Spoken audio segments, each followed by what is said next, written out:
Sejam bem-vindos. Temos aqui hoje muitos convidados novos que eu estou vendo ingressarem nas salas, outros já velhos de rodas. Boa noite a todos, sejam bem-vindos. Vamos iniciar as rodas de conversa do mês de maio, onde o tema, o objetivo central das rodas de maio é o destino das pulsões. Então, no mês de maio, vamos estar falando sobre o destino das pulsões. Quero, de início, agradecer a PUC, na pessoa da Amanda, na pessoa da Giovana, que hoje ingressa ao nosso time de apoio da PUC. Quero agradecer muito ao Brett, nosso TI, nosso suporte, que todas as segundas-feiras é o nosso fiel escudeiro, e agradecer a esses meus convidados, Lara Silveira, Samuel Cruz, velhos conhecidos de vocês, e Osana Martins, uma nova amiga, nova colega, que hoje ingressa a nossa bancada aqui das rodas de conversa, das segundas-feiras, das 20 até as 22 horas. Quero destacar, então, que o tema de hoje, olha aí, o tema do ódio, não é o tema de hoje, um ato falho aí, não é, amigos? O tema de hoje, então, ficará centrado no ódio, não é? Na manifestação dessa pulsão. E quero lembrar a todos que, por volta de 21 horas, a PUC disponibiliza uma lista de presença. Já aviso que essa lista de presença é para quem não fez a inscrição via o CCR, tá? A todos aqueles que ingressaram através da CCRU terão garantido as suas certificações. E a lista de presença é para aqueles que quiserem confirmar as suas presenças. Bem, agora, então, começando já a nossa roda, lembrando a vocês, hoje, o mês de maio, nós vamos trabalhar, então, o destino das pulsões, começando com ódio, e vou chamar agora a Osana para se apresentar, ela que é a nova convidada, não é? Então, Osana, seja bem-vinda e a palavra é sua. Fique à vontade.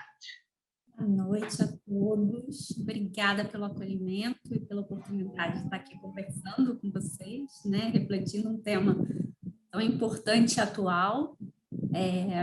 Eu sou a Osana, eu sou psicóloga, né? Tenho especialização em psicologia do trabalho, tenho MBA pela UF, estou me especializando agora em saúde do trabalhador pela Fiocruz e o título de psicóloga especialista do trabalho pelo CRP, né? E hoje a minha abordagem aqui vai ser como psicóloga do trabalho, né? Vou falar um pouquinho com base no DEJUR, né? Para tentar contribuir com essa roda maravilhosa. Osana, muito obrigada. Samuel, suas boas-vindas. Tem muita gente nova hoje na sala. Bom, boa noite a todos. É um prazer estar aqui de novo, né? Nesse mais de um ano que a gente está, acho que já tem mais de um ano que a gente tem estado aqui em muitas segundas-feiras falando sobre temas analíticos, sobre temas psíquicos de uma forma geral. Eu sou Samuel Cruz, sou psicanalista da Associação Psicanalítica do Município do Rio. A gente sempre agradece muito a Sônia, agradece muito a PUC, e muito feliz de estar aqui com a Lara, com a Rosana estreando aqui conosco. Tenho certeza de que não vai ser como a Sônia falou no início, quando ela cometeu o ato falho do ódio, né? Não vai ser uma mesa de ódio, mas vai ser... Não, não será de ódio. A nossa primeira discussão sobre o destino das pulsões, e pulsão é um conceito tão importante, né, para a psicanálise. Então, sejam muito bem-vindos e muito obrigado a todos. Obrigado, Brett, que está aqui nos dando a assistência. Obrigado a todos pela presença. Muito obrigada, Samuel. E vamos, então, com a Lara, lá de Fortaleza. A Lara que diz que Fortaleza é mais quente que o Rio de Janeiro. Não sei, mas vamos tentar acreditar nessa verdade da Lara. Lara, boa noite, seja bem-vinda. Olá, boa noite, Sônia. Boa noite a todos que estão aqui. Boa noite, Rosana. Boa noite, Samuel. Boa noite, Brad. Muito obrigada pelo apoio aí.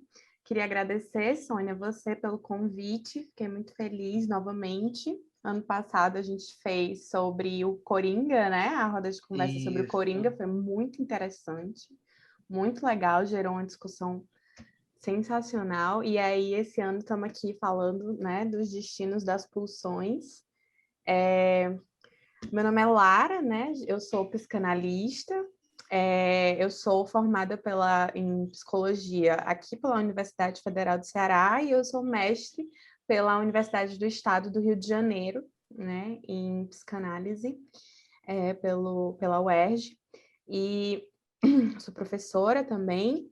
E é sempre muito bom estar discutindo esses assuntos diretamente com o público, né? Porque sempre gera uma troca muito interessante, tanto com os colegas quanto com as pessoas, o público geral. Então, estou animada aí para a gente falar sobre essas pulsões.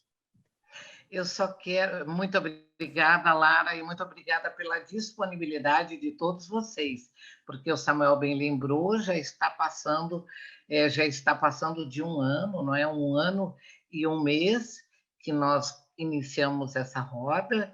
Em breve estaremos lançando o primeiro volume de uma coletânea do Cirandeando na Pandemia, que é um livro que compila as rodas de conversa, não é? E quero lembrar a vocês que vocês ficarão sem áudio. Então, isso é para dinamizar mais toda a discussão. Vocês poderão se manifestar através do bate-papo. Coloquem lá suas observações, suas interrogações, que ao longo da roda nós estaremos respondendo também, tá? Então, vou convidar agora a Lara para dar início ao ódio, que não é o ódio que vai circular pela roda. Lara, com você. Oi. Espero que não seja feito com tanto ódio assim, mas com um pouquinho de ódio, sim, que é para dar aquela energia, né? Sem dúvida. Quando a Sônia me convidou para falar sobre esse tema e a gente começou a conversar um pouco sobre os temas desse mês, né, que é o Destino das Pulsões, vai nortear todos os temas dessas segundas-feiras. E aí eu quis falar sobre o ódio muito, porque assim, eu não sei vocês, gente, mas assim, durante essa pandemia e esses últimos tempos, o ódio está sendo um sentimento assim bem comum, bem recorrente, né? Eu acho que é algo que vale a pena a gente se debruçar sobre ele, porque é um tema que se mantém atual. Assim, na minha opinião, é um tema que se mantém atual. As pessoas estão sempre falando sobre isso na mídia, as pessoas estão sempre procurando diagnosticar uma pessoa ou outra que as pessoas às vezes parecem identificar como sendo uma pessoa que odeia muito, o ódio como uma patologia, ou então o contrário, né? Toda essa positividade das redes sociais, das pessoas que só mostram um lado da sua vida e parece tudo perfeito, e elas parecem sempre bem, nunca sentem uma coisa ruim, nunca sente ódio, nunca sente uma raiva de outra pessoa.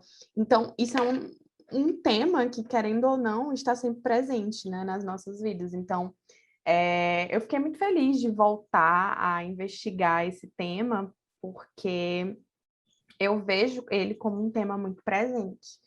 E eu vou fazer isso a partir de uma perspectiva, né, psicanalítica mesmo, sou psicanalista, vou tentar dialogar a partir dessa base, né, teórica. E eu comecei a pesquisar um pouco mais sobre o ódio, principalmente na teoria freudiana, né? Então, eu vou fazer um retorno a alguns textos do Freud que falam sobre essa questão das pulsões, né? Explicar um pouquinho o que é uma pulsão, explicar um pouquinho por que que tem esse ódio, por que que a gente selecionou esse tema, né? Como sendo um dos destinos da pulsão. Então, espero que dê pano para a manga aí para a gente conversar bastante sobre isso, né? A gente vai falar nesse mês sobre as pulsões, né? E aí, o que é uma pulsão? Nossa, psicanalista adora falar de pulsão, pulsão, pulsão, e às vezes é um conceito que pode parecer um pouco confuso, né? E realmente é um conceito difícil de precisar, às vezes, porque as pessoas têm muito na cabeça delas uma outra palavra, que não é pulsão, é instinto. Todo mundo pensa logo em instinto. Um certo animal tem um instinto muito feroz e aí ele pega a presa dele e aí às vezes a gente define certas coisas da nossa vida como instintuais. Tem um instinto materno. Tem um instinto de proteger. Tem um instinto disso, um instinto daquilo, né? E o Freud, já lá em 1915, 1914, ele fez uma distinção do que era instinto e o que era pulsão. E ele usou ele estava escrevendo no alemão, né? E ele usou duas palavras diferentes para definir. Ele usou instinct para falar de instinto e trieb para falar de pulsão. São duas palavras diferentes. E aí ele lançou um texto em 1915, mais ou menos, 1915, que é justamente as pulsões e seus destinos. Essa seria a tradução mais correta. Assim. Tem algumas outras traduções que vão falar os instintos e as suas vicissitudes, como, por exemplo, na Imago, né? É essa a tradução. Essa é uma tradução que muitas vezes ela pode ser um pouco escorregadia, porque existe uma diferença na teoria freudiana entre o que é uma pulsão e o que é um instinto. Então, para traduções, eu indicaria mais, talvez, a tradução da Autêntica, talvez a tradução da Companhia das Letras, e uma tradução em espanhol, que é direto do alemão também, que é da Mororto, que é muito boa, que foi feita aqui em Buenos Aires, né? Então, falei sobre isso porque eu acho que é uma questão importante para quem está se debruçando sobre o tema e quem está se aproximando, né? E esse conceito, gente, o Freud, ele cunhou, ele definiu esse conceito como um conceito instrumental, porque, assim, na primeira página do texto do Freud, falando sobre as pulsões e seus destinos, o Freud, na verdade, vai dar uma aula para ele sobre o que ele entendia como ciência, e como ele compreendia que a ciência avançava, né? E aí ele vai falar que muitas vezes na ciência a gente tem que fazer alguns conceitos que eles são conceitos instrumentais, que eles são conceitos que nos ajudam a manejar um certo assunto. No caso do Freud, um assunto que aparecia muito na clínica dele, um assunto que aparecia muito no divã dele, né? Então, ele considera a questão da pulsão como um conceito instrumental para definir, na verdade, uma fronteira, né? É um conceito de fronteira, um conceito de margem. E é a margem entre o somático, que entendemos como do corpo, e o mental, que, né, entendemos como da cabeça, do psiquismo, da mente. Mas, assim, o Freud, ele não gostava muito dessa dualidade do corpo e mente, não, né? Porque a gente costuma dizer que existem as teorias dualistas e as teorias monistas, né? Que entendem corpo e mente como uma coisa só, as monistas, né? E então, Freud, ele, para acabar com essa querela do corpo e da mente, o que é do corpo, o que é da mente, o que é sofrimento no corpo e o que é sofrimento psíquico-mental, ele cria esse conceito das pulsões para servir como um conceito de fronteira, para ele poder manejar, né, na ciência que ele estava construindo, um avanço nisso, para ele poder manejar melhor, né? E aí ele poder teorizar em relação a isso. Levantaram a mão. Alguém está querendo fazer um comentário? Ou eu continuo, Sônia? Só um minutinho. Eu vou pedir para você continuar e para ele fazer Por favor, Marco Antônio, faça seu comentário aqui no bate-papo escrito. Por favor. Pode continuar. Beleza. Certo, gente. Então, sabemos, né, que é isso. Esse é um conceito de fronteira do Freud, né?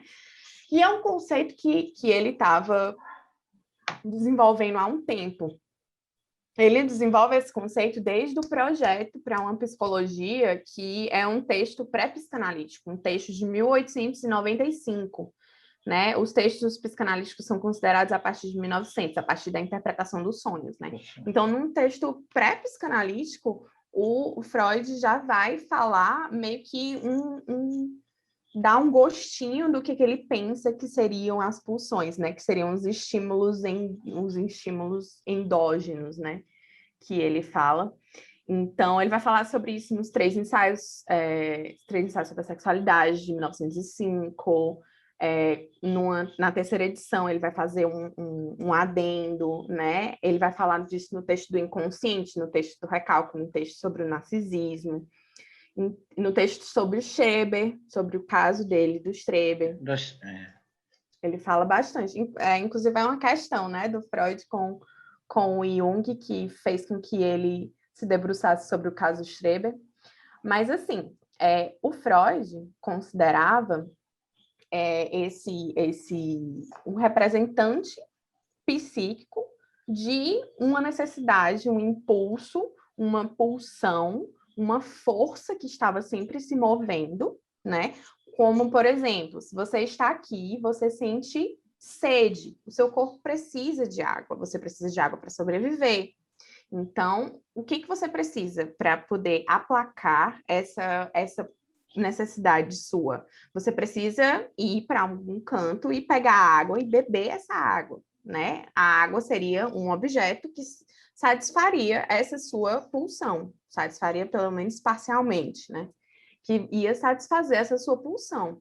Então, é meio que esse movimento constante, essa força constante que o corpo faz na mente, para que a gente vá em busca de objetos, né, que satisfaçam essas nossas necessidades. E, assim, Freud não gosta de falar tanto de necessidade. Por quê? Porque o ser humano, ele tem como se fosse, assim, as nossas necessidades são meio que diferentes. As nossas necessidades, elas são perpassadas pela palavra. Então, a gente não tem uma necessidade de comida. A gente está aqui numa sexta-noite assistindo um filminho e a gente quer pedir uma pizza, né? A gente quer pedir especificamente aquela pizza daquele lugar que você comeu em 2008, que estava muito gostosa e você lembra que era perfeita e que aquilo sim vai satisfazer toda a sua fome, você vai dormir feliz, entendeu? Então, o ser humano, por ele ser esse ser falante, esse ser perpassado pela palavra, ele vai ter essas necessidades e esses desejos muito complexos, né? Então, para a gente, é claro, qualquer coisa que colocasse numa necessidade extrema, né? Uma pessoa com fome, qualquer coisa que colocassem na nossa frente, a gente comeria. Mas a gente tem desejos que vão para além da necessidade. E aí, é a partir disso que o Freud cunha essa questão da pulsão, né? E aí, ele vai falar ele vai construir a teoria dele sobre um dualismo pulsional, né? Ele vai dizer que existem as pulsões libidinais, as pulsões sexuais e as pulsões do eu ou de autopreservação. Porque, assim, às vezes, um desejo por um objeto, né? Um objeto que pode satisfazer nossa pulsão, às vezes ele pode ser uma ameaça para o nosso eu. Vamos pensar numa pessoa, um cara que está apaixonado pela sua vizinha. A sua vizinha é muito bonita, a sua vizinha é muito simpática, a sua vizinha é muito legal. E tá dando trela, tá conversando com ele e tal. E aí ele, poxa, vou namorar a vizinha, amo a vizinha é tudo que eu sempre quis na minha vida. Só que a vizinha tem um marido, e o marido da vizinha tem uns 2 metros de altura. Diga lá se você perseguir esse objeto, perseguir esse seu objeto de amor, não vai ser uma ameaça para você, para a sua vida, para a sua preservação, para o seu eu. Então, existem 2 pulsões, segundo Freud, né? Ele vai falar que existe, na verdade, uma pulsão que quer conservar você mesmo, e essa pulsão está sempre se digladiando com as pulsões sexuais, com as pulsões libidinais, né? Então, ele fala sobre isso nesse texto das pulsões que eu mencionei para vocês, que é As Pulsões e Seus Destinos, de 1915, né? Então, depois, o Freud, ele vai descobrir, né? Ele descobre, através dos pacientes dele, através de várias coisas, observação de bebês, através de muitas coisas que o Freud utiliza como material, né? Que é principalmente, claro, sua clínica, mas que eventualmente são essas outras coisas, como, por exemplo, a observação de bebês, né? Mas aí o Freud descobre que uma pulsão ela pode ter como objeto o próprio eu. Existe um tipo de pulsão que é narcísica, que pega o próprio eu como objeto e investe no próprio eu, como se fosse um objeto, como se fosse um amor, mas é a si mesmo, né? E isso faz com que o Freud fique um pouco confuso em relação a essa teoria do dualismo pulsional. E é o que ele faz, porque o Freud é um ótimo cientista, e ele sabe abandonar suas hipóteses quando uma evidência se apresenta de que elas não são o suficiente para recobrir a teoria que ele tá construindo. O que ele faz? Ele vai abandonar a teoria do primeiro dualismo pulsional, né? E a questão é que ele vai descobrir um outro tipo de pulsão, porque já no projeto para uma psicologia científica de 1895, ele tinha falado que muitas vezes o objetivo do eu é fazer uma certa descarga. O que é a satisfação, né? O que é esse objeto que satisfaz a nossa pulsão, ou satisfaz parcialmente, né? Quando você está com sede, você está sentindo um desconforto. Esse desconforto é um aumento da energia psíquica. Você fica agoniado. Quando você está com dor, gente, você fica extremamente agoniado, você fica sem conseguir ficar em paz, né? E aí, quando você está com sede, você bebe água, você dá uma descarga. O Freud entendia isso, essa satisfação, como uma descarga. E aí ele vai descobrir um tipo de pulsão que deseja uma descarga que é tão grande, é uma descarga que vai acabar com todos os estímulos, que é a chamada pulsão de morte. E assim, gente, o Freud desenvolveu esse conceito, ele já estava desenvolvendo, né? Mas existe um fato muito curioso, que é que em 1919 a gente teve a humanidade, como um todo, teve a pandemia da gripe espanhola. E essa foi uma pandemia que matou muita gente também, né? E o Freud perdeu uma filha nessa pandemia, a Sophie. Ela morreu mais ou menos no comecinho de 1920, que é justamente quando ele lança o segundo texto dele, que vai falar, o Além do Princípio do Prazer, que vai falar sobre a pulsão de morte. Então, assim, é um conceito um pouco pessimista? É um conceito um pouco assim, acreditar que em algum nível o ser humano deseja acabar com todos os seus estímulos e voltar a um estado possivelmente inorgânico, é uma coisa um pouco pessimista, né? Uma visão um pouco pessimista. Mas o Freud tinha mais do que razões para pensar assim. Ele tinha mandado os filhos dele para uma guerra, a Primeira Guerra Mundial. Ele esperava perder os filhos dele nessa guerra, né? E ele tinha acabado de perder uma filha. Depois, ele vai perder outra filha para o nazismo, né? Então, realmente ele tinha nesse momento ele estava com uma visão um pouco pessimista da humanidade, né?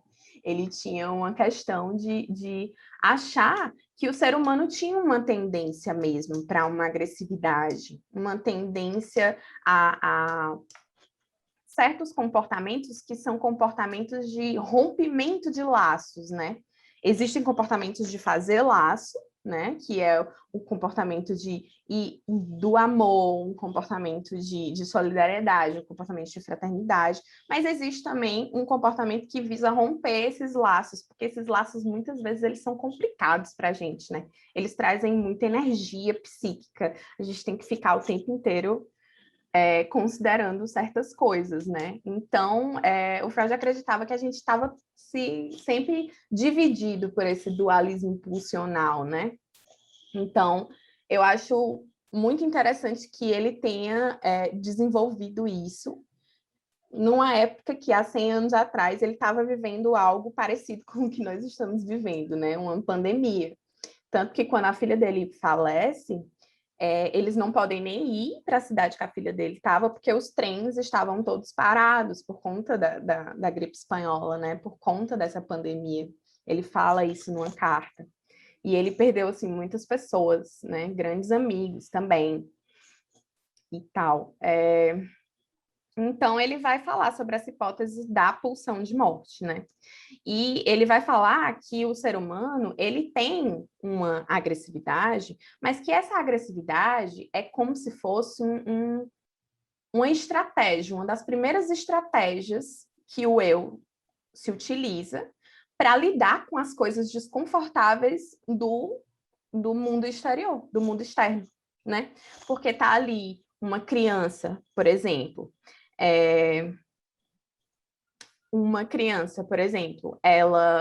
quando ela sente fome, ela chora, né? E quando ela sente um desconforto, ela vai vomitar, né? Ou então ela sente um desconforto e aí ela vai e evacua. Então ela tá jogando para fora tudo que ela considera desagradável, tudo que ela considera ruim, tudo que está gerando no corpo dela uma coisa ruim. Então o Freud afirma que o ódio ele é anterior ao amor por causa disso, porque é uma estratégia do eu para lidar com coisas desconfortáveis, coisas que possivelmente ameaçariam o nosso eu, né? Então, talvez não seja o caso de tentar acabar com qualquer tipo de ódio ou qualquer tipo de agressividade, mas conversar sobre os futuros, né? Conversar sobre o destino que se dá a esse sentimento, o destino que se dá a esse ódio, o destino que se dá a essa agressividade, o destino que se dá a isso na nossa sociedade, né? Então, enfim, deixa eu ver aqui no chat. Lara, Diga. Tem aqui, já estão chegando várias perguntas, tá? Uma delas, a primeira que chegou foi a seguinte: a paranoia é um destino para o ódio? Ela acentua a impossibilidade de viver um contato com fantasias arcaicas que gera o ódio? E terminando, né, odeia-se para manter o contato com o objeto odiado? Eu acho que cabe aí uma resposta já, né? É porque, assim, o Freud ele vai falar sobre que os destinos das pulsões, eles podem ser vários, né? Um dos destinos das pulsões é o retorno ao eu. Isso. Né?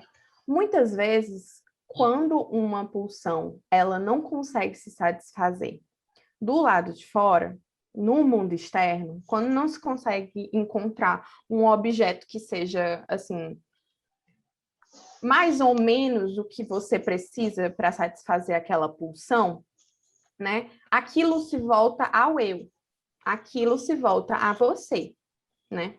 E o que uma pulsão que se transformou em ódio faz quando volta a você? Ela se transforma em um sentimento de culpa, ela se transforma em um sentimento de uma baixa autoestima, um auto-ódio. É uma coisa que pode ser muito violenta se você tentar reprimir isso, sabe? Muitas vezes, né, isso vai para o super-eu. O super-eu, ele é a instância da censura, né? A instância da censura. E aí o super-eu fica com muito gás, com toda essa pulsão, para admoestar justamente o eu, admoestar você, quem você é, o que você quer, o jeito que você faz. Então, uma coisa muito presente na clínica, por exemplo, são pessoas que se odeiam tudo que faz, odeiam absolutamente todos os aspectos de si, né?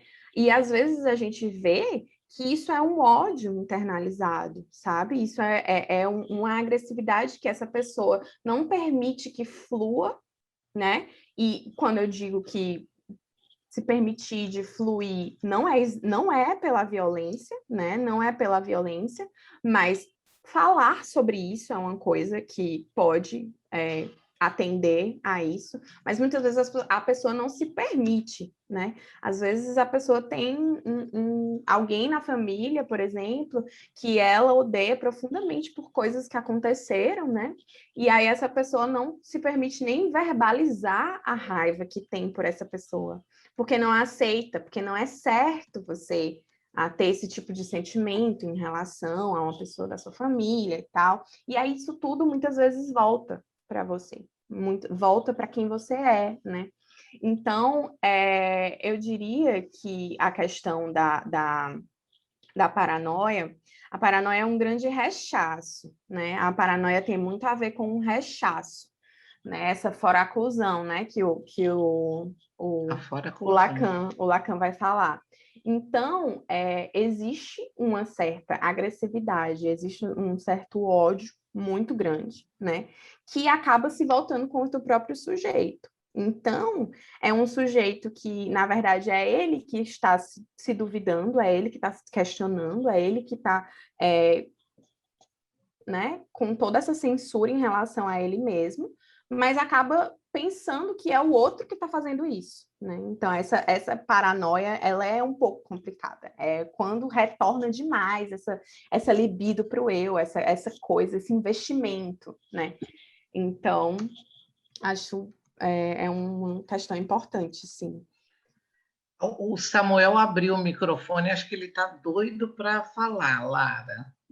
Eu abri porque eu achei que fosse falar, enfim, mas eu posso falar, claro. Sim. Pode. Uma pergunta aqui no chat, acho que foi nesse sentido, mas eu passei, se não foi, por favor, me corrijam, sobre o ódio em si, né? E eu acho que é importante... Bom, antes de falar desse ódio, eu queria parabenizar a Lara, porque a Lara trouxe uma aula de metodologia, né? Porque, isso, metodologia freudiana, né? Metodologia científica de uma forma geral. Sim. Ela trouxe aí a questão da pulsão como uma categoria, né? Como uma categoria analítica, um conceito instrumental. E isso é muito importante quando a gente está fazendo pesquisa. Nós sabemos, todos nós aqui sabemos disso. Eu e a Sônia, com certeza, lá no nosso pós-doutorado também, temos lidado com questões aí dentro da psicanálise em relação a esses conceitos.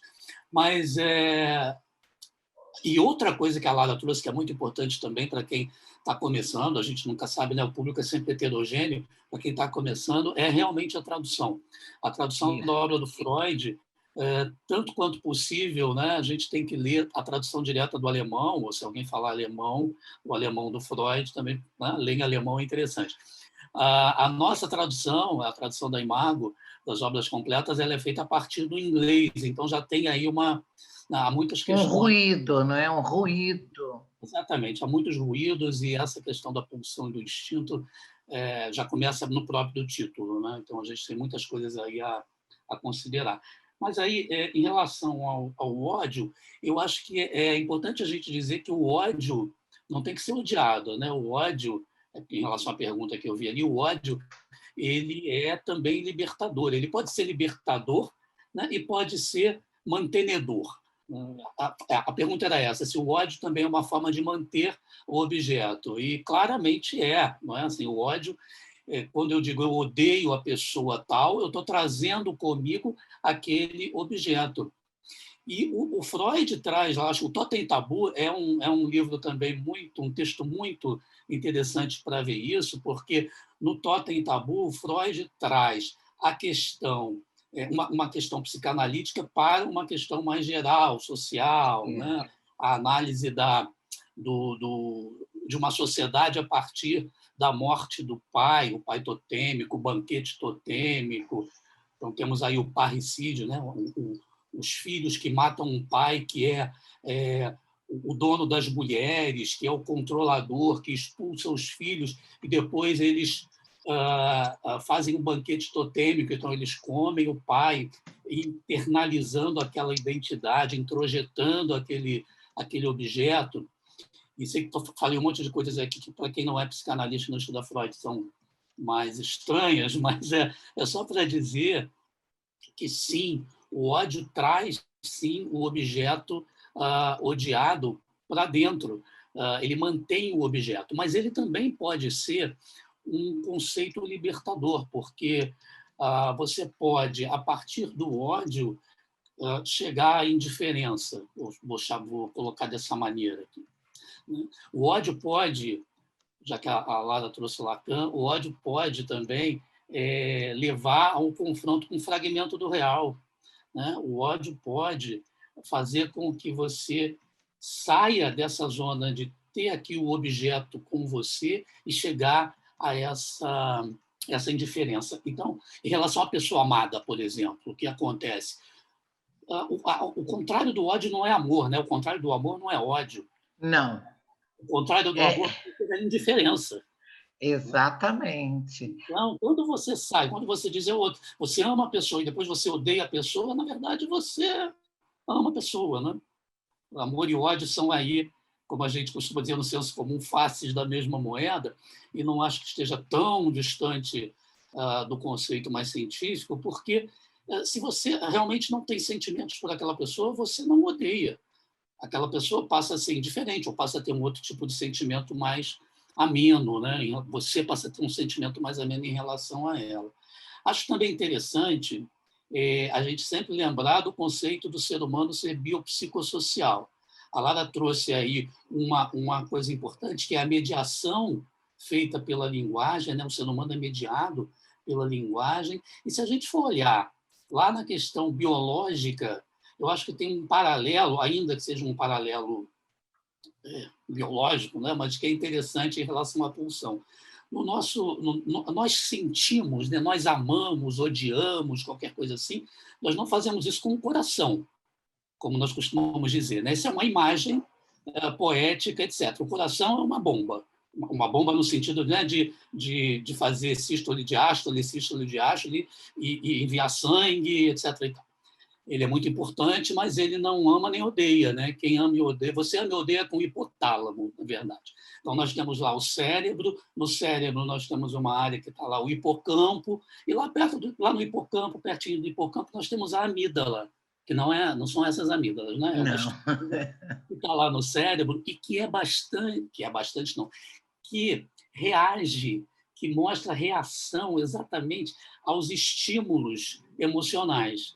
Então, a amígdala ela tem saídas, ela tem o que a gente chama de eferências, né? Ela tem saídas em relação a algum estímulo que ela recebe. Por exemplo, eu posso ter um estímulo no hipotálamo e, de repente, começar a sentir, porque a amígdala ela manda essa mensagem, começar a sentir taquicardia ou bradicardia, aumento de pressão arterial ou diminuição de pressão arterial.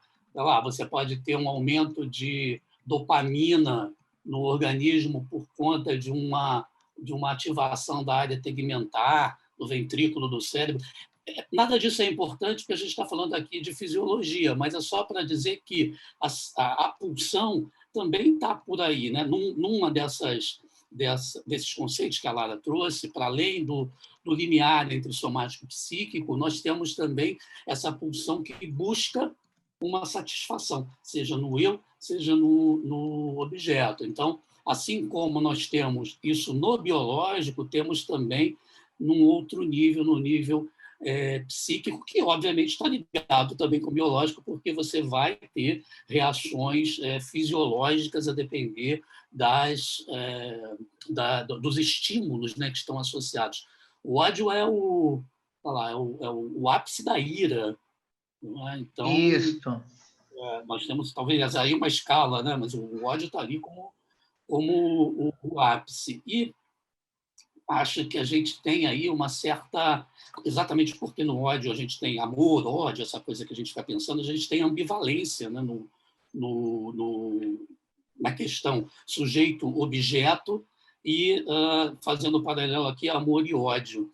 Vou lembrar aqui de novo do Totem Tabu, quando eu faço a ingestão, né, a ingestão do pai que eu matei, né, eu começo também a ingerir, e a Lara trouxe isso, a desenvolver uma culpa.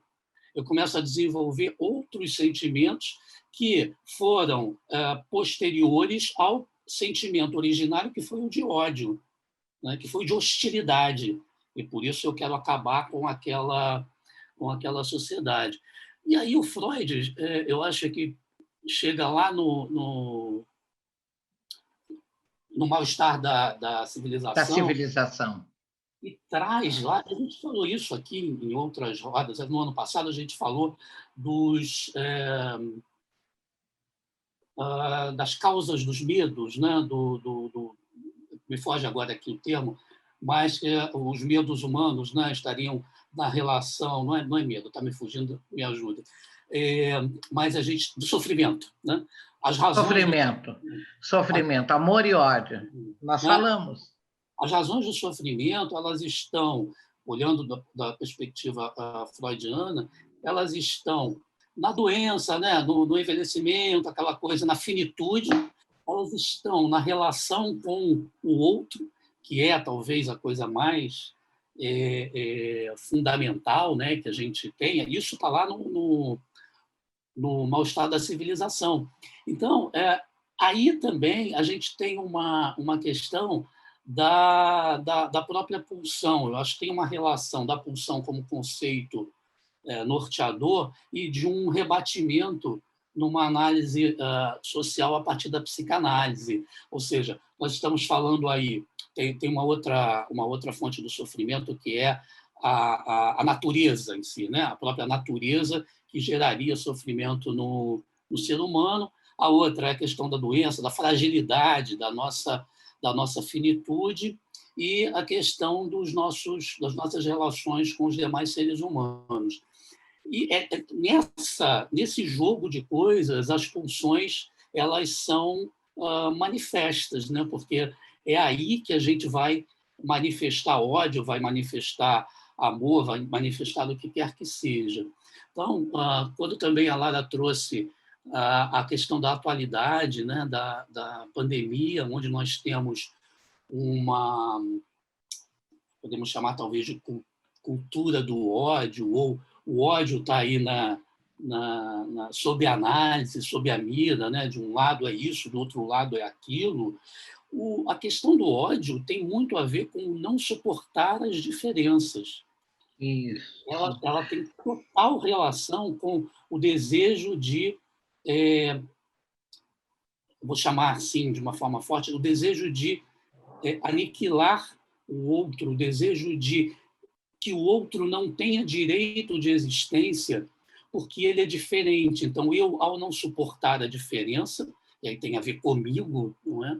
Eu acabo não dando o direito do outro ser diferente. Então, o outro não pode ser do partido A, o outro não pode pensar diferente de mim em termos quaisquer, né? Seja desde a religião até a forma como eu penso a sociedade. Eu não tolero a diferença. Essa é uma expressão de ódio que é muito marcada, também a Lara trouxe, é muito marcada nas guerras, na Primeira Guerra e principalmente na Segunda Guerra, onde nós temos ali o ódio dirigido a um povo e a pessoas que, na verdade, não vou nem resumir aos judeus, mas era dirigido a tudo aquilo que não fosse consoante o que deveria ser um ariano, né? Nós temos o ódio contra o diferente. E uma coisa que é muito interessante de debater é que, e aí isso está lá no livro da Viviane Forrester, que é O Crime Ocidental, quem não leu, eu sugiro que leia, ela traz, a partir dessa visão da questão antissemita, né, da guerra, ela traz algumas observações muito interessantes, e eu vou resumir numa só. Ela diz assim, olha, quando nós tivemos a Segunda Guerra Mundial e tivemos ali os aliados contra o Eixo e a Alemanha foi derrotada, né? O Eixo foi derrotado, nós vamos aqui simbolizar com a Alemanha, em momento algum nós tivemos uma guerra específica ao nazismo em si, aquilo que o nazismo representava. E ela traz muitos exemplos interessantes, ainda na fase de ascensão do Hitler, né? Que fique claro que o Hitler e o nazismo são de extrema-direita, para que não haja nenhum tipo de dúvida, tá? Embora o partido fosse socialista, isso não quer dizer absolutamente nada. A gente vê isso muito claramente quando, antes da Alemanha, ainda na ascensão do Hitler, nós temos lá algumas conferências e convenções dos países que estavam ali preocupados com a ascensão do nazismo. O tese era muito mais, a meu ver, uma preocupação com o avanço da Alemanha em termos territoriais, com a anexação, por exemplo, da Áustria, que se dá sem que a França, que tinha um tratado de cooperação e de defesa mútua do território austríaco, falasse qualquer coisa. E tem um momento, que agora já não me recordo do ano, mas tem uma convenção que é muito marcante, onde participam, inclusive, países da América Latina. E é discutida a questão do avanço do nazismo e uma possibilidade do aumento de segmentos de cotas de imigração para os judeus nos países participantes da convenção. Então, nós estamos falando aí de Estados Unidos, Reino Unido, França, toda a Europa Ocidental e os países da América Latina também. Ninguém, exceto a Holanda, se eu não estou enganado, e mais acho que a Dinamarca, talvez. Dinamarca, né? Holanda não me lembro, a Dinamarca eu me lembro. Holanda também. Ninguém quer receber os judeus.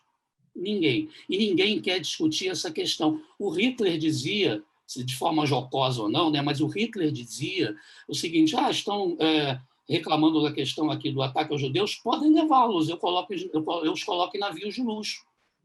Não houve, por parte dos demais países, um posicionamento em relação a esse ódio, a esse racismo. Houve, sim, depois uma questão relativa ao avanço alemão em relação à ocupação de terras.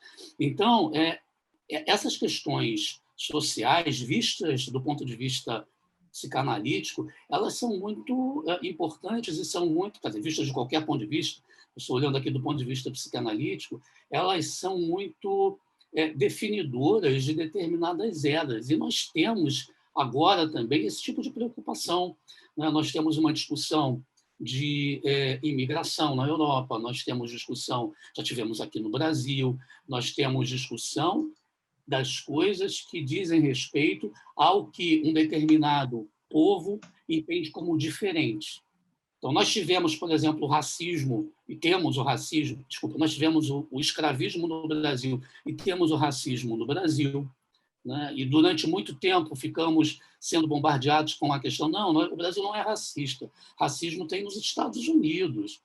Não, acho que nem vale a pena a gente falar sobre isso, mas nós temos uma questão de ódio estrutural na sociedade brasileira que tem a ver com o diferente, né? Exatamente. O ódio, por exemplo, sei lá, eu estou com o cabelo comprido. Alguém deve me odiar porque eu não posso usar o cabelo comprido. É o não suportar a diferença. Essa é uma expressão de ódio que preocupa demais, demais. Acho que isso tem que estar sempre na nossa cabeça, seja com o sentido de respeito ao outro, né? Seja com seja em relação à questão de que o outro tem realmente o direito de ser, e o direito de ser quem ele é. Estou falando, claro, estou levando a questão para um ponto de vista um pouco mais amplo. Do ponto de vista das relações interpessoais, né?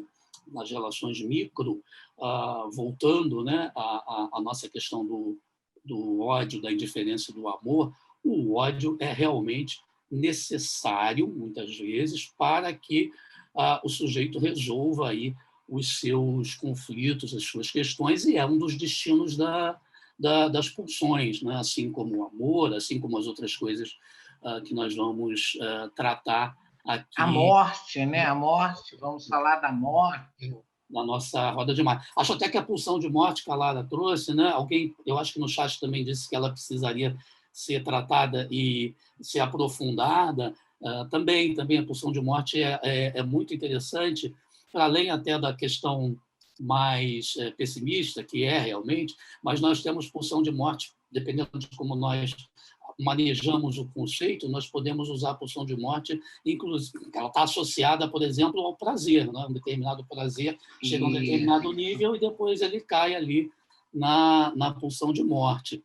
Então, acho que é muito interessante a gente fazer a leitura do Freud tendo em conta uma questão também levantada pela Lara, que é o Freud ser um grande cientista, né? Que ao longo da sua obra vai e volta em relação às suas construções. Então, não adianta eu pegar um único volume do Freud e ver lá, pulsão está aqui, é isso. Não, eu tenho que ler tudo para saber como evoluiu, porque aquela é uma obra em construção, né? Ali a base da teoria psicanalítica. Então, não dá para pegar lá um livro do Freud e sair dizendo a culpa é da mãe, tá? E nem o problema é o sexo.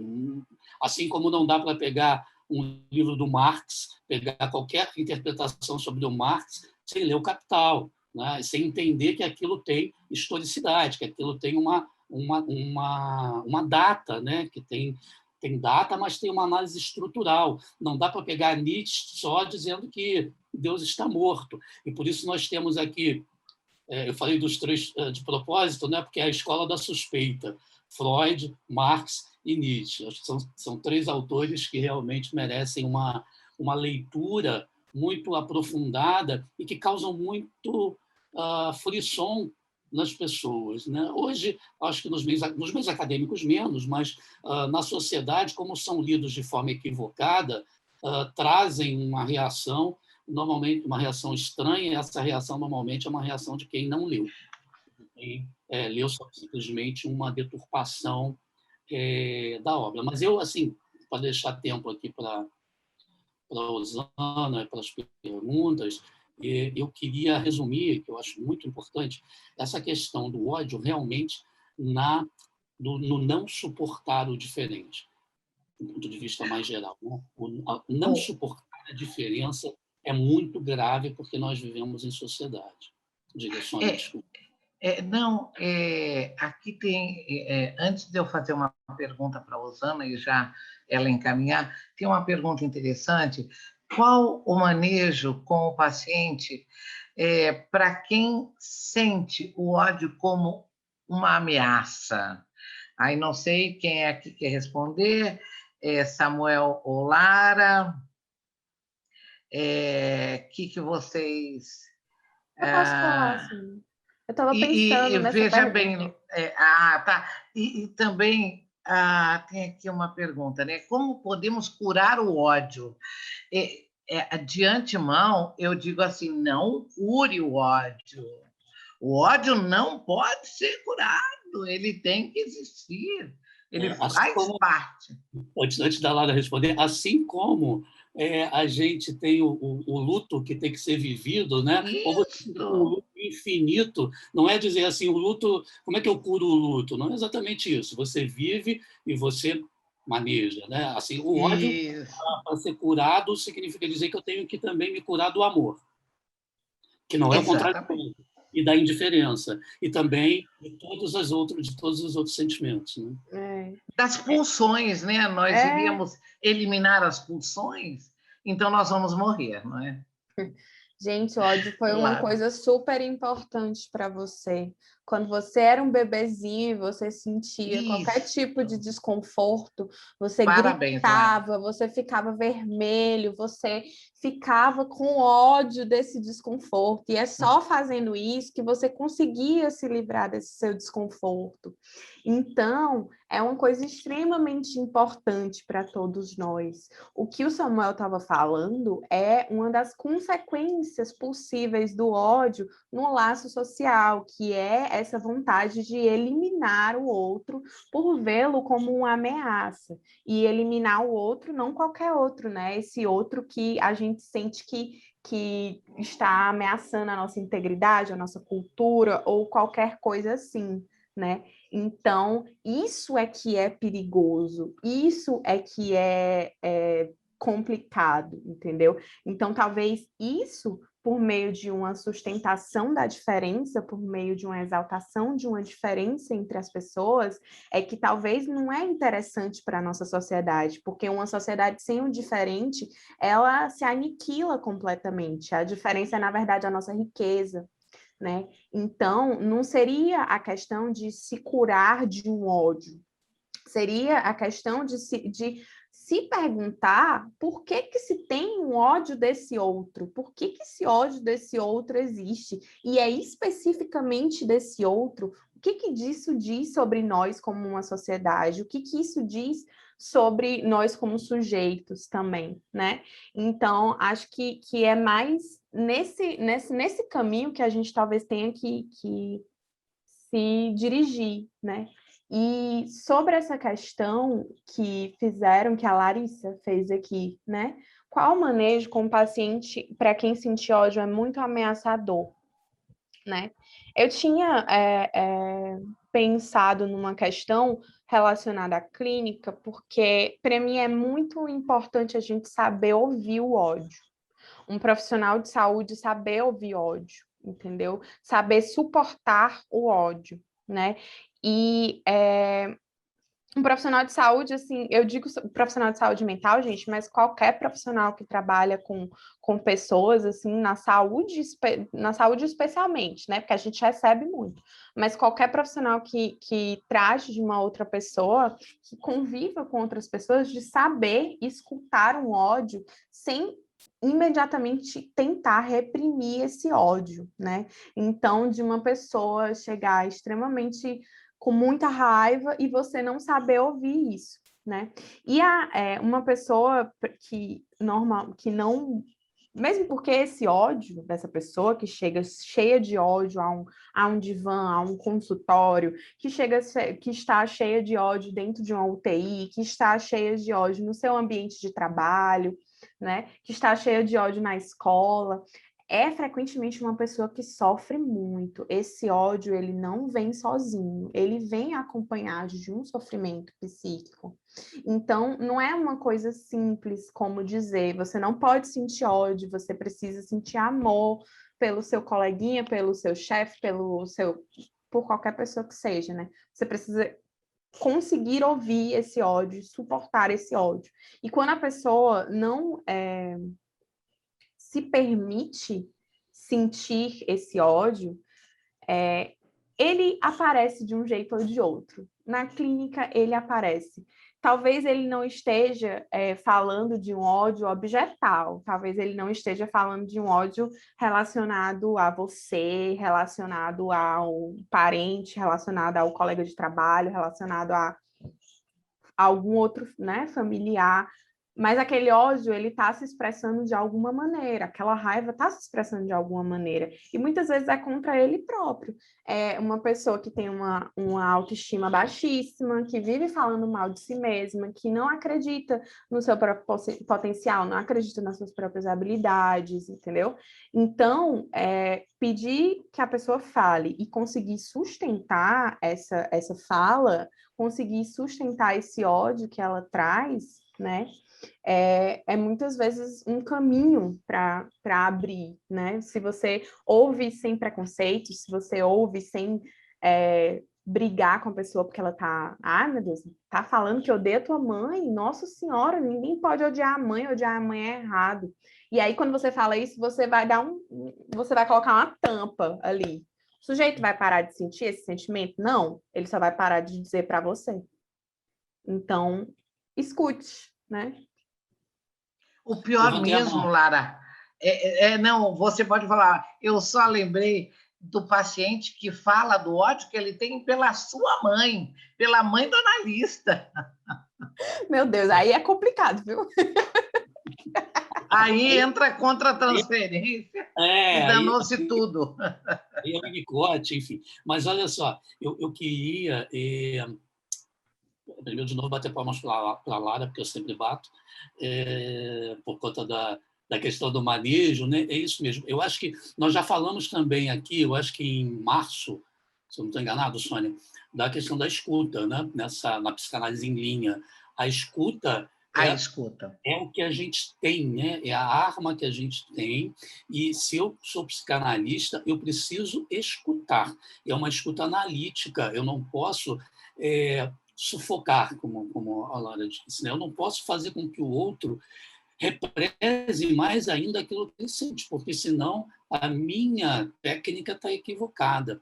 E é importante pensar, porque eu fiz aqui também um salto das relações pessoais para as sociais, né? E aí, voltando lá no mal-estar da civilização, que necessariamente a sociedade, a cultura, né, o meio onde a gente vive, eles vão exigir uma renúncia à pulsão. Não tem muito jeito, porque você vai lidar na sociedade com outras pessoas. E a Lara trouxe no início, olha, ele está apaixonado pela mulher do vizinho. Tá bem, mas a mulher do vizinho tem lá um marido de 2 metros, né?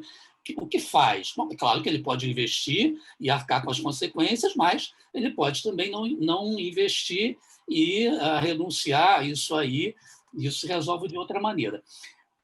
Fazendo um paralelo, é um pouco o princípio do prazer, princípio da realidade, continuando no Freud. É assim, princípio do prazer, pelo princípio do prazer, eu quero satisfazer todas as minhas pulsões, tudo aquilo que vem do id, do inconsciente, como queiram.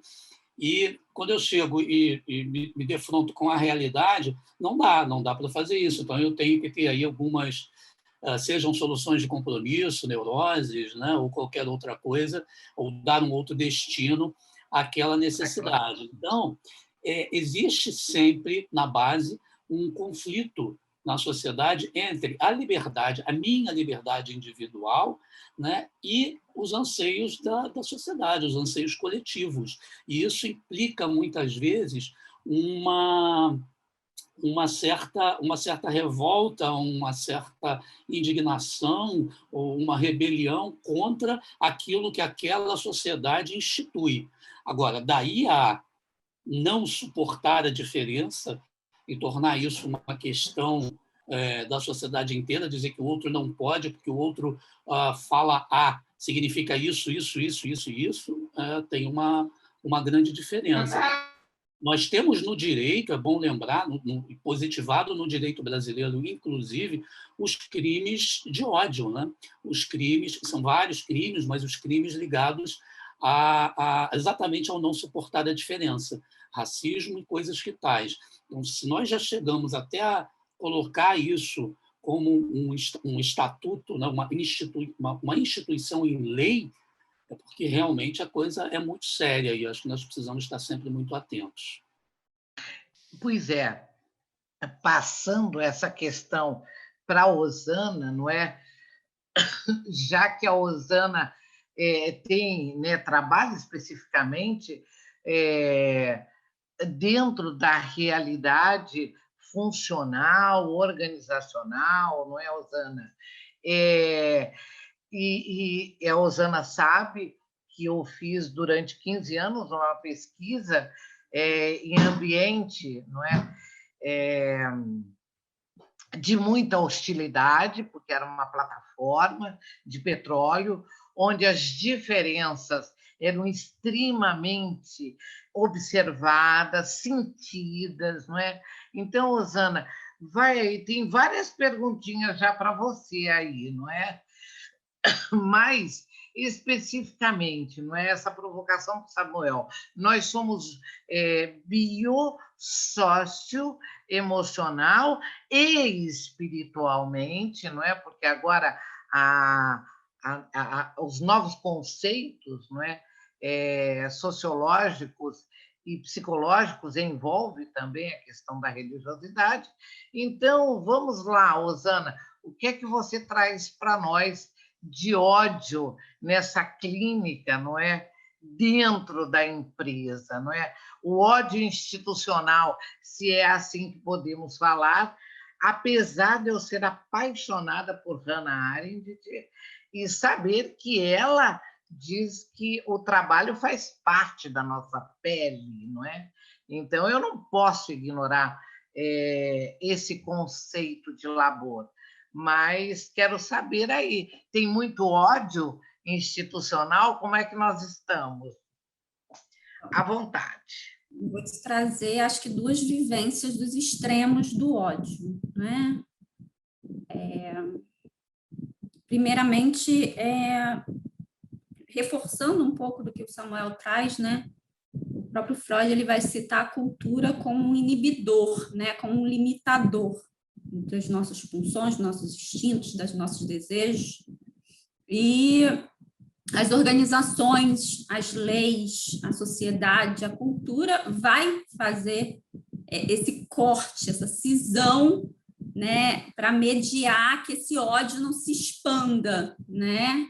Então, hoje a gente tem aí uma questão de uma cultura um tanto frágil nessa inibição, dando espaços para discursos de ódio, para falas de ódio, com uma potencialidade. O Caligares ele vai até falar das redes sociais, né, de como que o discurso de ódio é reforçado, é aplaudido, é curtido, né? Então, as pessoas hoje se denominarem haters, né, se chamarem de odiadores com orgulho, né, se colocarem na sociedade como odiadores.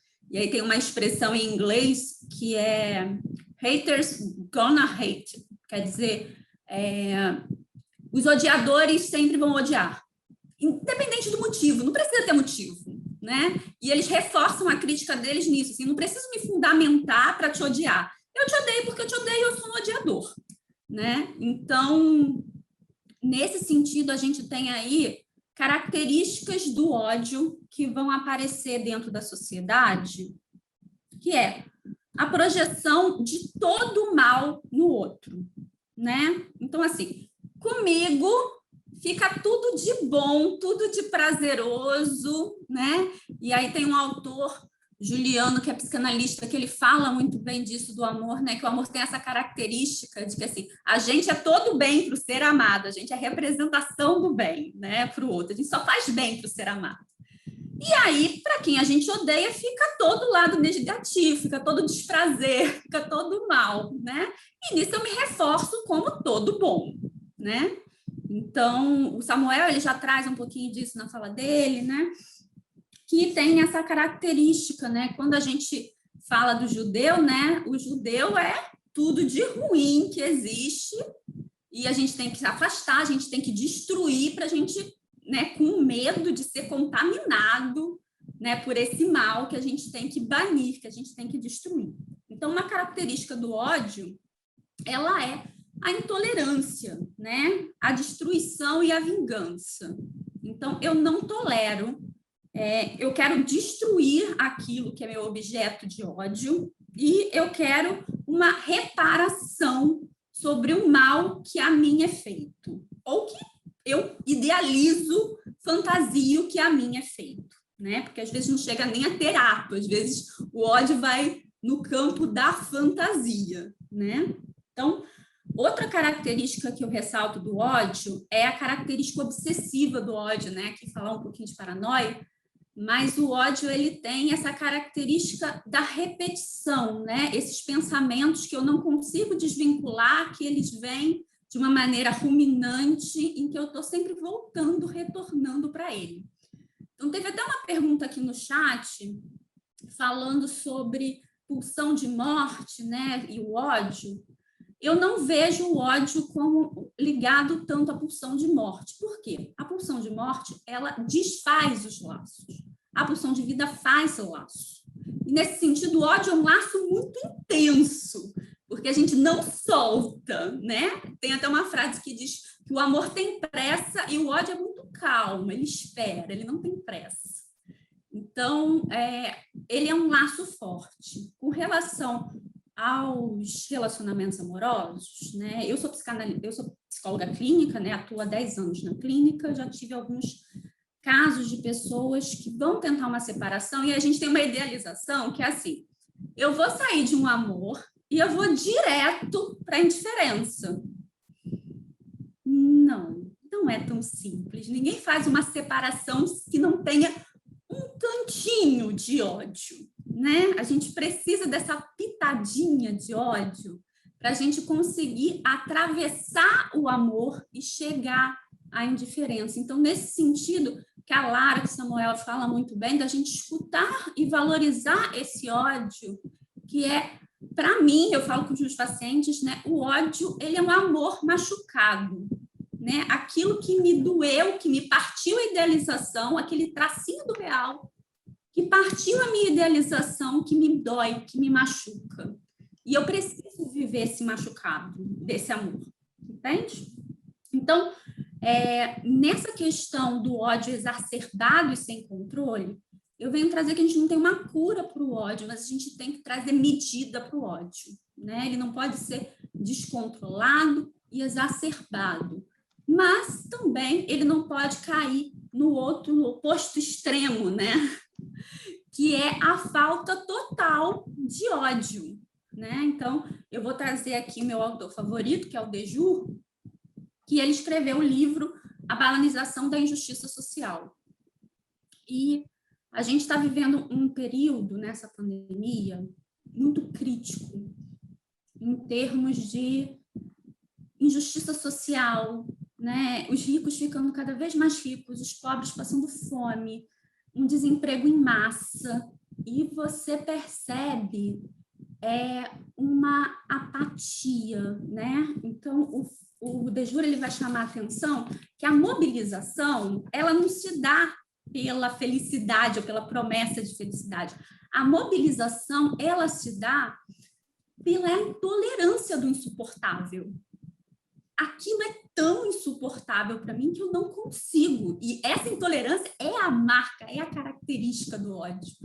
Então, tem certas coisas que precisamos odiar, tem certas coisas que precisamos não tolerar, né? Então, quando você está sofrendo uma violência, quando você está assistindo alguém passar por uma violência, quando você está vendo alguém passar por uma injustiça, se você não tiver um cadinho de ódio, como que a gente se mobiliza para ultrapassar isso, né? Então, ele tem... o De Jure, ele vem falar dessa atenuação da cólera, ele chama de cólera, né? Que seria o sinônimo de ódio, que vem para essa questão indo para a indiferença, né? Então, eu não me importo com o que está acontecendo com o outro, eu, às vezes, não me importo nem com o que está acontecendo comigo, e aí, qual o nome do autor citado? É De Jure, Christophe De Jure. Eu escrevo aqui, pode deixar. Então, ele vai falar um pouco sobre essa questão da mentira instituída, né? Que a gente teve aí exemplos do gabinete do ódio, espalhando fake news, né? E ele fala do que é a mentira instituída, né? Traz essa dúvida do que é real, o que é verdade, o que é mentira. E se eu tenho dúvidas do que é verdade e do que é mentira, como eu posso me posicionar? Como eu posso agir, né? Se eu não sei o que é verdade e o que é mentira. Então, quando a gente tem um discurso de ódio, esse discurso também ele paralisa nossas ações em termos sociais, né? Isso é usado tanto nas instituições, né, que você não quer que os empregados façam uma greve, que os empregados se revoltem contra as injustiças e as explorações que eles estão passando, como também é feito dentro da sociedade, dentro da política, dentro da religião, enfim. Então, tem essa questão dos dois extremos que eu vejo do ódio, que é preciso vivenciar o ódio como um sentimento que faz parte da nossa constituição humana, né? Não tem como a gente viver o amor sem o ódio, não tem como viver. E isso no trabalho é muito forte, porque a gente tem uma idealização de trabalho hoje em dia, o trabalho está quase santificado, né? A gente tem que sentir muito prazer com o trabalho, a gente tem que amar o que faz, e é só amar, né? Eu não posso desgostar nada, eu não posso odiar nada no meu trabalho, eu tenho que amar meu chefe, né? Tenho que amar meus coleguinhas. E aí, exatamente essa negação do ódio que o De Jure ele vai chamar a atenção para a gente que o ambiente de trabalho se torna um ambiente estéril de afetividade, porque eu tenho que negar os meus afetos e ficar nessa felicidade plena, para não ser excluído, para não ser banido. Então, eu nego, eu quase que castro esses sentimentos vistos socialmente como negativos, que não são negativos, gente. Eles são constituintes. Então, é preciso a gente entender o nosso ódio, é preciso a gente dialogar com o nosso ódio, chamar ele para conversar, entender o que ele quer nos dizer, o que ali nos machucou, o que ali nos incomoda, né? E quando a gente fala do ódio, e isso da gente projetar o mal no outro, né? Quando a gente entende o ódio e a gente humaniza o outro, né? Me perguntaram sobre transferência, né? É difícil, quando eu transfiro algo de mim para o outro, tem uma humanidade no outro, né?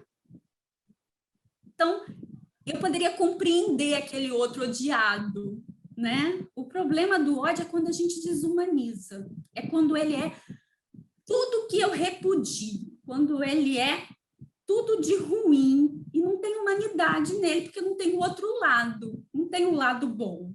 Então, nesse momento, que eu percebo que a transferência ali não ocorre, é muito mais uma projeção do que transferência. Se tivesse transferência, ainda teria possibilidade de manejo, porque você poderia ver algo de si ali, de humano ali, e o problema do ódio é a gente desumanizar, é a gente objetar, é a gente tratar aquele ser ou objeto odiado como coisa desvalorizada, que representa algo que eu repudio, então, e que repudio e que quero destruir, né?